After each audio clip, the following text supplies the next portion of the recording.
আসসালামু আলাইকুম ভিউয়ার্স, আজকে আমরা দেখাবো 1 থেকে 2 বছরের বাচ্চার জামা সহ অ্যাটাচ করা প্যান্ট সেলাই। আজকে শুধু আমরা জামাটার কাটিংটাই দেখাবো। এর জন্য নিয়ে নিয়েছি আমরা 1 গজের মতো কাপড়। এর থেকে বেশি আছে, আমি কিন্তু আমাদেরকে আনুমানিক 1 গজের মতো নিলেই হয়ে যাবে। এখন কাপড়টার 1 গজের মতো যেটা নিয়ে নিয়েছি সেটা মেপে নিব। আমরা গলা সহ কাঁধ নিব 5 ইঞ্চির মতো করে। আপনারা দেখতে পাচ্ছেন গলা সহ কাঁধ নিয়েছি 5 ইঞ্চি, আর হচ্ছে শুধুই গলার মাপ নিব 2 ইঞ্চি, আর লম্বাতে নিব 3 ইঞ্চি নিয়ে নিয়েছি। আপনারা দেখতেই পাচ্ছেন আমাদের কালারটার সাথে আকারটা একটু দেখা যাচ্ছে না, আপনারা ইঞ্চি মাপটা খেয়াল করবেন। এবার আমরা হাতের মাপ নিয়ে নিব, যেটা হচ্ছে 5 ইঞ্চি লম্বাতে 5 ইঞ্চি নিয়ে নিয়েছি। আর হচ্ছে এবার একটু রাউন্ড করে চক দিয়ে নিয়েছি। এবার হচ্ছে বকলের মাপ, এটা হচ্ছে 7 ইঞ্চি, কারেক্ট মাপ 7 ইঞ্চি। এরপরে আমরা নিয়ে নেব লম্বার মাপ 13তে নিয়েছি, কারণ এখানে কাটা এবং সেলাইতে চলে যাবে। আপনার কারেক্ট মাপ হবে 12 ইঞ্চি। এরপর আমরা আবার দেখাচ্ছি আপনাদের, এগুলো আবার রাউন্ড শেপ করে কেটে নেব। যেহেতু এটা অ্যাটাচ জামা সহ প্যান্ট, শুধু জামাটাই এখন দেখাচ্ছি, আগামীকাল আবার আপনাদেরকে প্যান্ট কাটিংটা দেখাবো। এরকম আরও একটা দেখাবো টুইন বেবির জন্য, যেহেতু আমরা সেলাই করবো এই জন্য আমরা 2টা সেলাবো, আপনাদেরকে দেখাবো, আপনারা আমাদের সাথেই থাকুন। আর হচ্ছে এখন আমরা এটার কেটে নিব। গলার মাপ এবং কাঁধের মাপ খেয়াল করুন ভালোভাবে। কেটে নিয়েছি, দেখেন রাউন্ড করে এখানে কেটে নিয়েছি।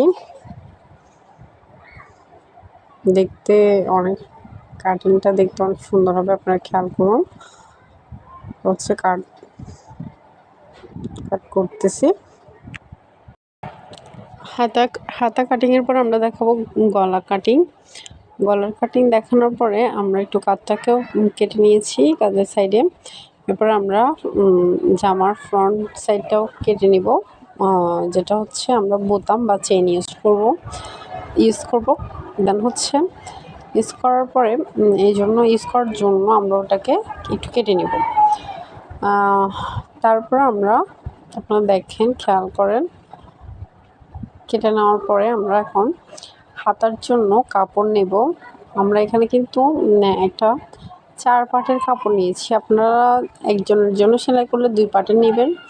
আমরা যেহেতু 2 জনের জন্য সেলাই করব এই জন্য আমরা একেবারে 4 পাটের একটা কাপড় নিয়েছি।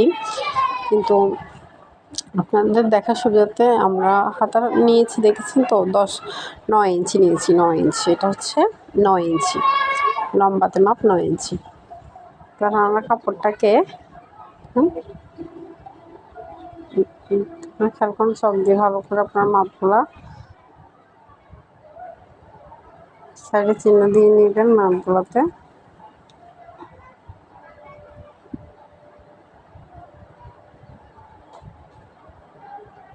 আর হচ্ছে চওড়া হচ্ছে 8 ইঞ্চি, 8.5 ইঞ্চির মতো চওড়া, 8.5 ইঞ্চি চওড়া, খেয়াল করেছেন।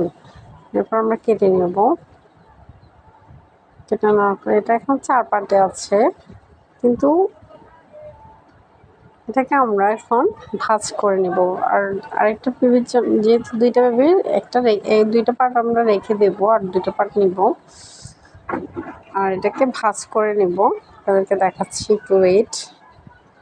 ভিডিওটা স্কিপ করবেন না, স্কিপ করলে কিছুই বুঝবেন না আপনারা। প্লিজ ফুল ভিডিওটা দেখুন, লাইক কমেন্ট অ্যান্ড শেয়ার করুন, এভাবে অন্যকে দেখার সুযোগ করে দিন, যাতে অন্যরা দেখেও কিছু শিখতে পারে। কেউ স্বাবলম্বী হোক, কেউ কিছু শিখুক, একজনের মাধ্যমে 10 জনে শিখুক, এটাই তো আমাদের চাওয়া পাওয়া।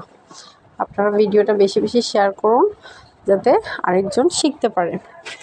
এভাবে একটা মানুষ যদি নিজের জামা কাপড় নিজে সেলাই করতে পারে, তাহলে সে অনেক খরচ থেকে নিজেকে বাঁচাতে পারবে। তাহলে সেলাই কাজটা কিন্তু অনেকে 5-6 হাজার টাকা দিয়েও শিখে।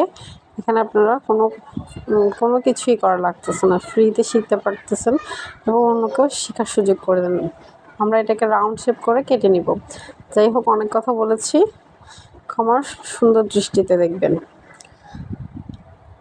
রাউন্ড শেপ করে এটা কেটে নিয়েছি। আর হাতার সাইডে কুচি হবে সেটা দেখিয়ে দিয়েছিলাম। এটা